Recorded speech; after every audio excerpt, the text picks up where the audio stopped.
Warunge dibuka piak ditata sendok cangkire panas kabul-kabul nyambung tenan wedang rondene peteng remeng-remeng manis-manis palayane sender lengo potro sing dipikir kok ora rumangsa esemane bakule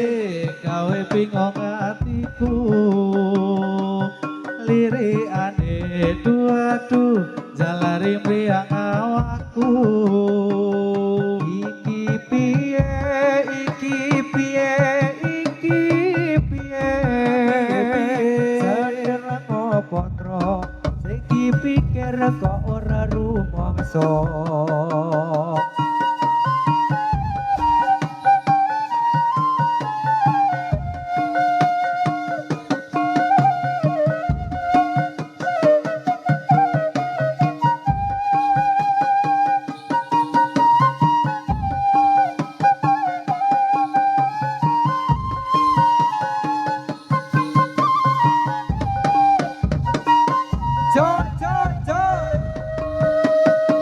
warunge dibuka piak ditata sendok cangkire panas kabul-kabul nyambut tenan wedang rondene peteng remeng-remeng manis-manis pelayane sender lengo potro sing dipikir kok ora rumangsa esemane bakule gawe bingung atiku lirikane duadu jalari mriyang awakku iki piye iki piye iki piye sedeleng potro sing dipikir kok ora rumangsa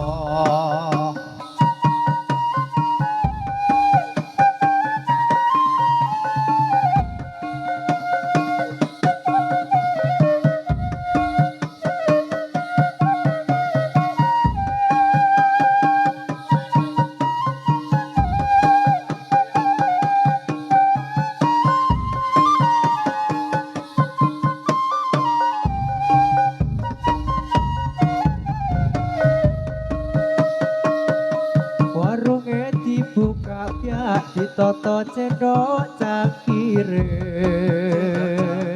panas kebul-kebul kok nyablak tenan wedang rondene batang ramang-ramang manis-manis pelayane sedeleng potro ngasir ora bisa nggawa esemane bakule gawe bingung atiku lirikane duadu jalari mriyang awakku iki piye iki piye iki piye sender lengo potro sing dipikir kok ora rumangsa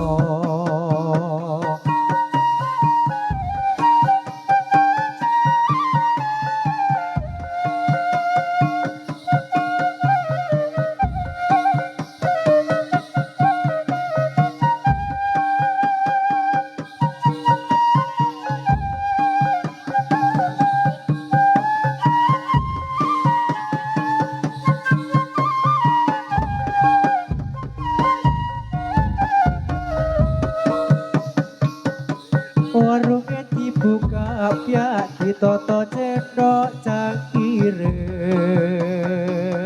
panas kebul-kebul kok nyablak tenan wedang rondene peteng remang-remang manis-manis pelayane sedeleng potro ngasir besar ora bisa nggawa esemane bakule gawe bingung atiku lirikane duaku jalari mriyang awakku iki piye seder lengo potro naksir ora bisa kowo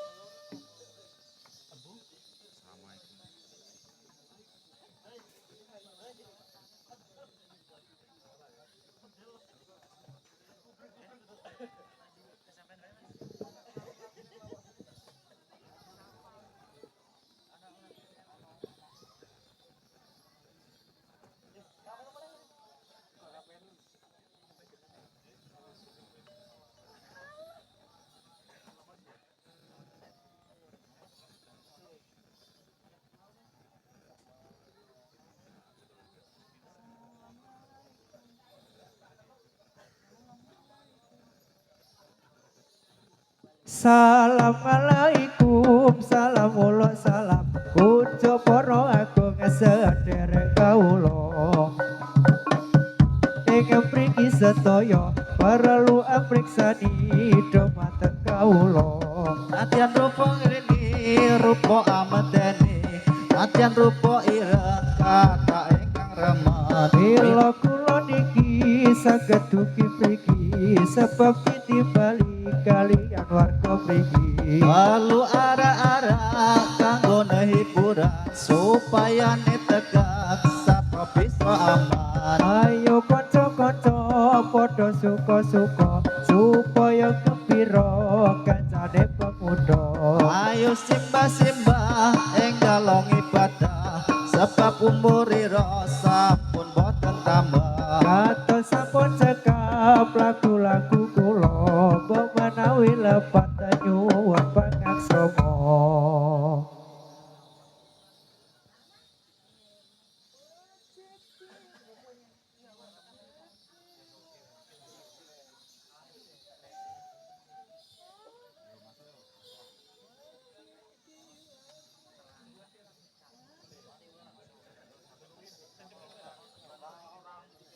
wajib dilakoni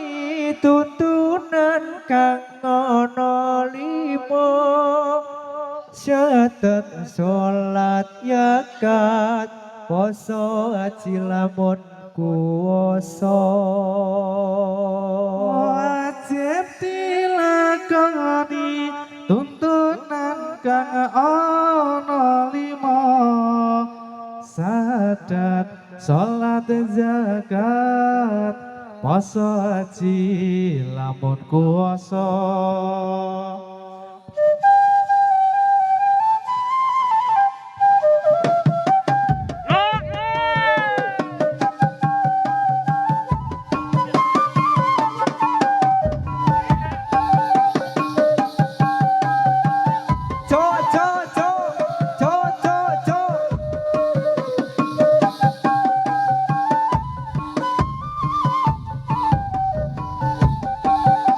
Jamane wali songo nyebarke agama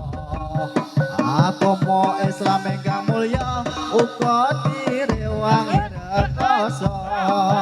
lewat seni lan budaya ana ing tanah Jawa supaya urip ning donya wajib dilakoni tuntunan kang ana 5 zakat salat zakat poso haji lamun kuwasa wajib dilakoni tuntunan kang ana 5 zakat salat zakat poso haji lamun kuwasa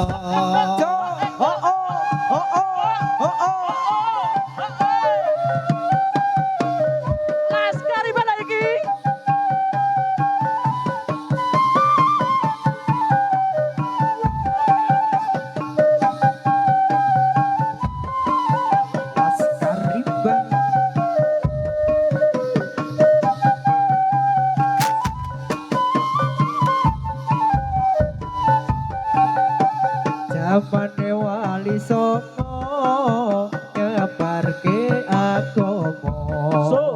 agama Islam kang mulya iku ajarane wali songo lewat seni lan budaya ana ing tanah Jawa supaya urip ning donya elek marang wajib dilakoni tuntunan kang ana lima syahadat salat zakat puasa haji lan wajib dilakoni tuntunan kang ana lima syahadat sholat zakat poso haji lamun kuwasa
Rauman tenan.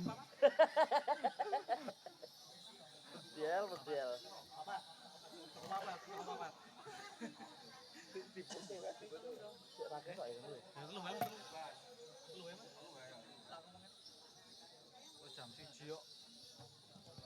Atur para kanca atur pambagya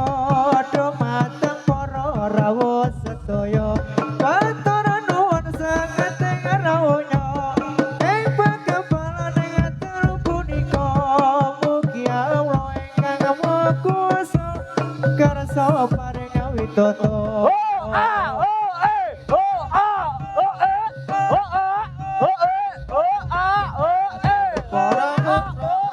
Pambagyo dereng maring bapak ibu sedaya padha bahu pikiran tenaga sarta bantu lawan jiwa raga mugi Allah ingkang maha kuwasa kersa paring dada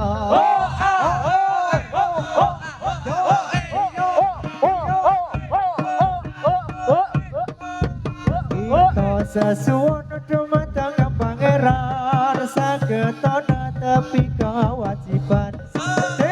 dewe Gusti Pangeran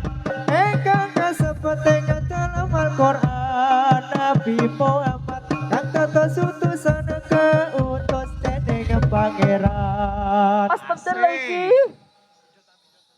Mas Bedel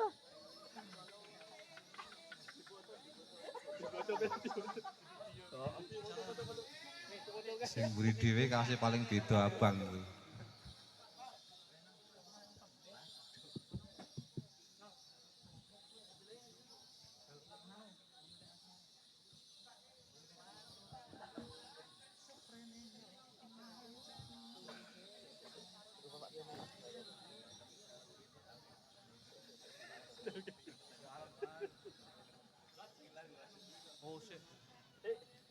gede lengan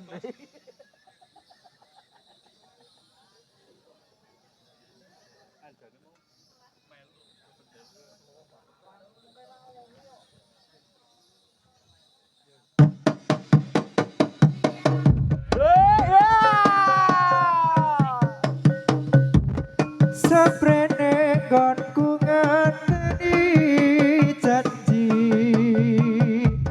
janji prasetya ning ati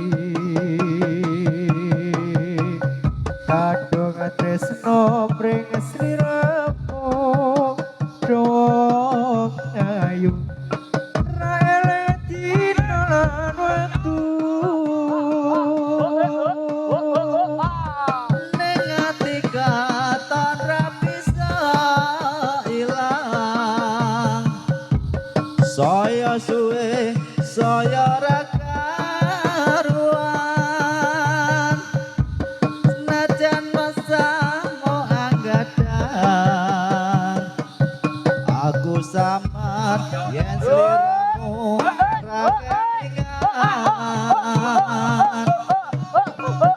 Wong ayu tak anti-anti cobi cer sepaya wae aku tresno karo kowe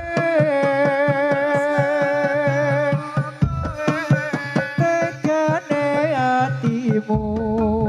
saya gawe lara iku ra prayoga. Aku ora bakal mundur, aku ora bakal mlayu yen durung nyelek sliramu. Ngadeng sliramu Ukuran ning tresno kudu bondo nanging lungiting asmara. saprene nggonku ngateni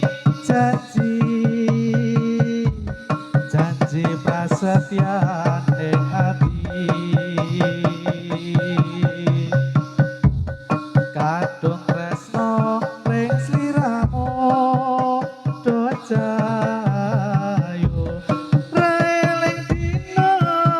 waktu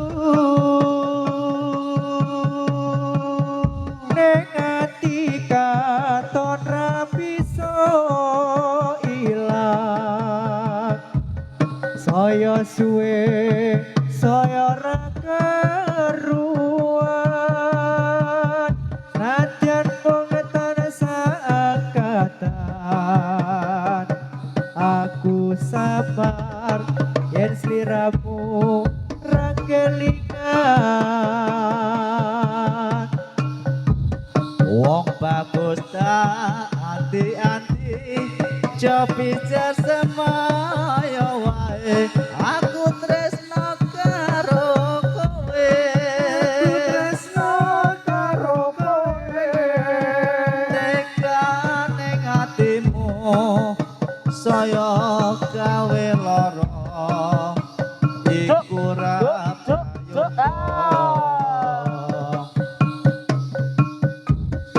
aku ora bakal mundur aku ora bakal mlayu yen durung nyadeng sliramu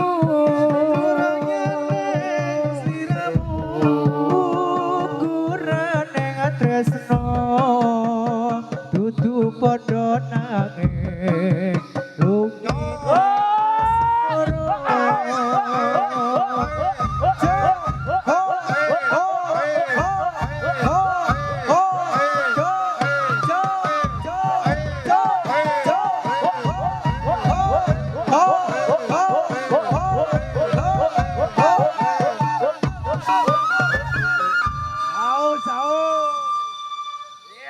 Haus. Mas Pendel lagi.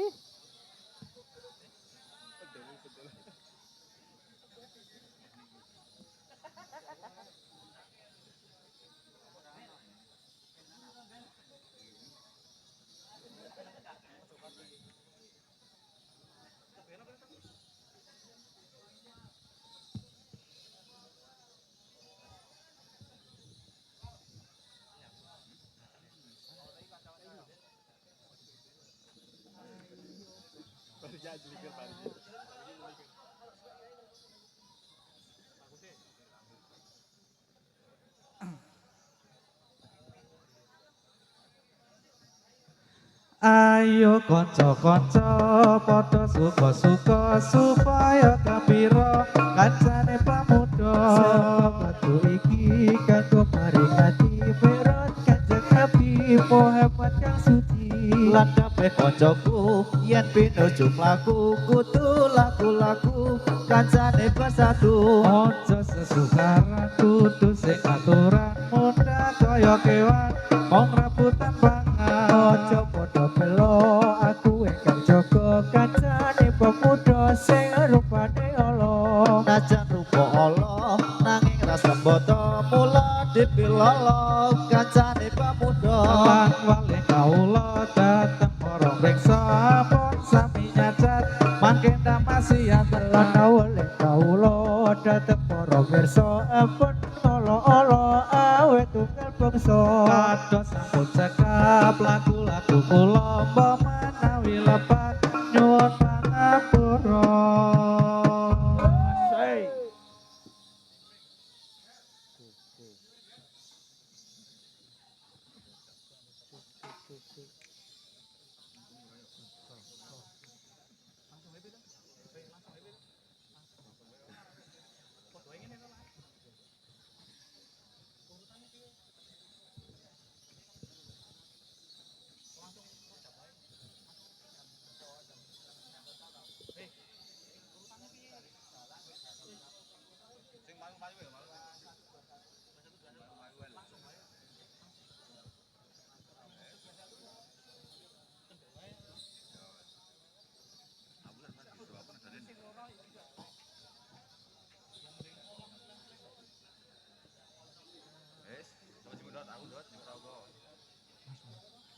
Pada bulan Rajab, bulan yang besar sekali.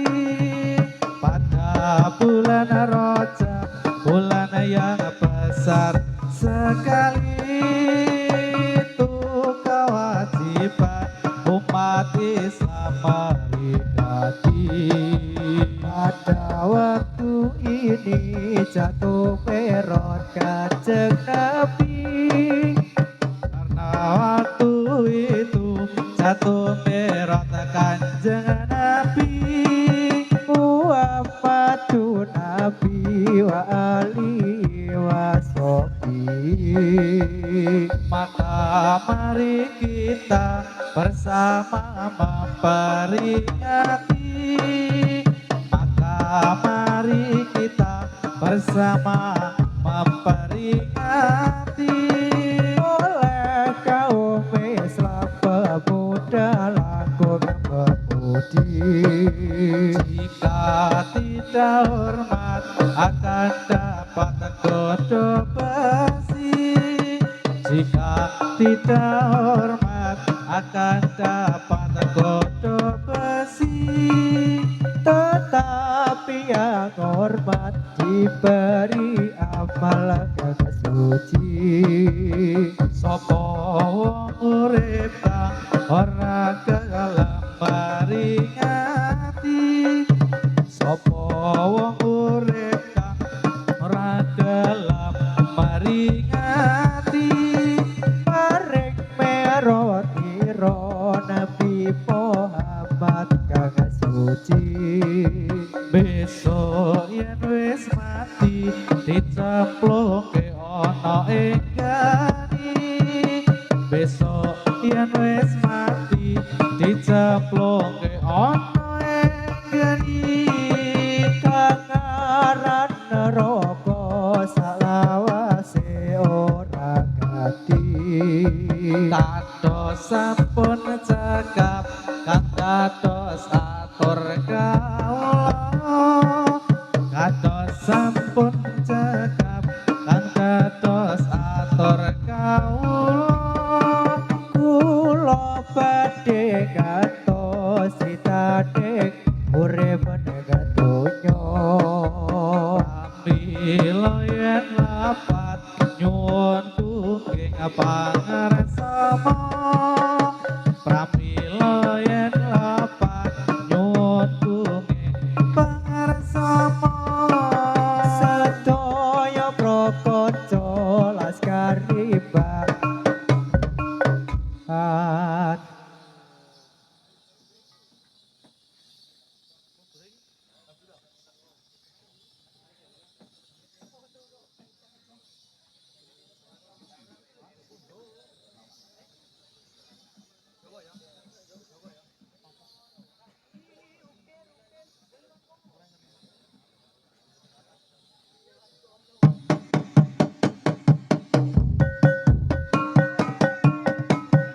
Janur gunung gede malam minggu kok ngalamun. Biasane sore-sore wis diapeli.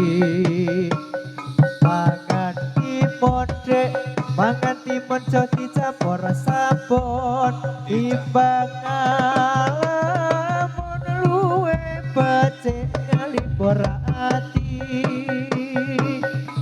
malam minggu dek malam minggu ya mlaku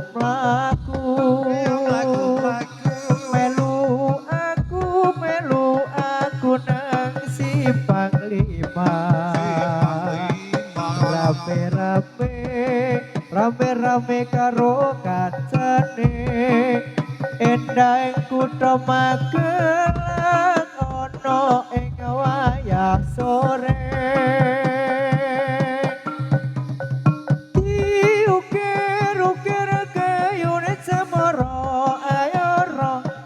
tiwas naksir ning atimu dileloro saka pecel sate kerang nang simpang limo ayo mo tiwas mangkel kebancut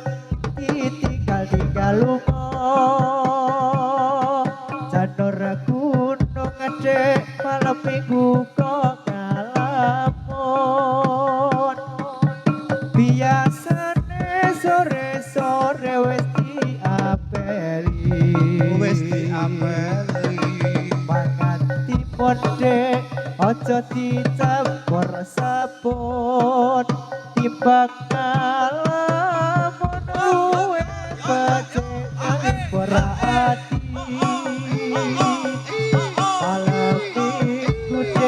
malam minggu ya mlaku melu aku nang simpang limo rame-rame karo kancane endang kutha Magelang ana ing wadi sore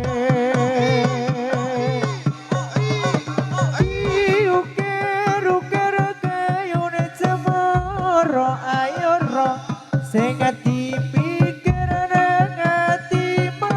gawe lara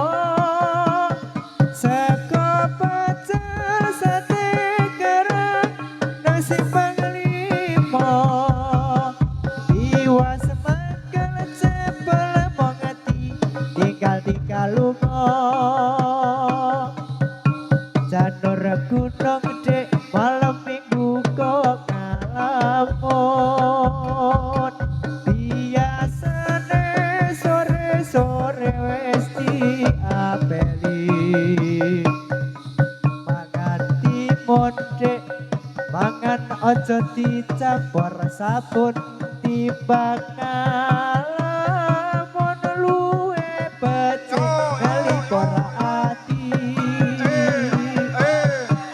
malam minggu dek malam minggu ya mlaku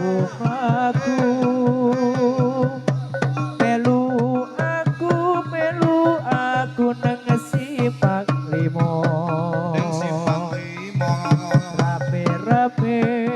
rame-rame karo kancane endang kutha Magelang ana ing wadi sore diukir-ukir kayune cemara sing dipikir nang atimu gawe lara saka pecel sate kerang nang simpang limo ayo mong tiwas mangkel kebancut ditinggal lunga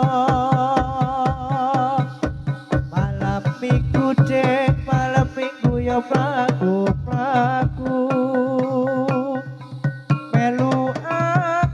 melu aku nang simpang limo rame-rame karo kancane endang kutha Magelang ana ing wadi sore diukir-ukir kayune cemara ayo ro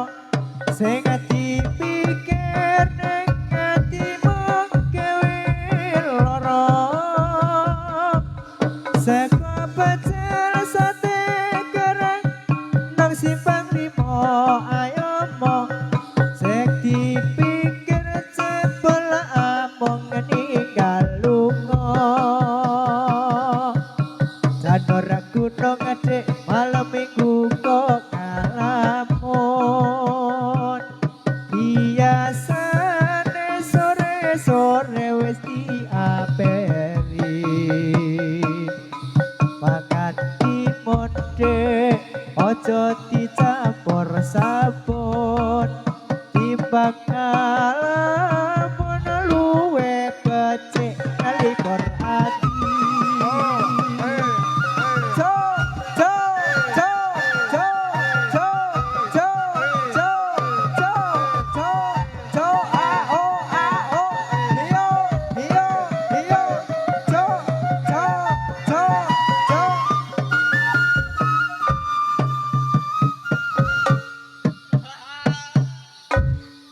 Nggih, cekap semanten kemawon atur pas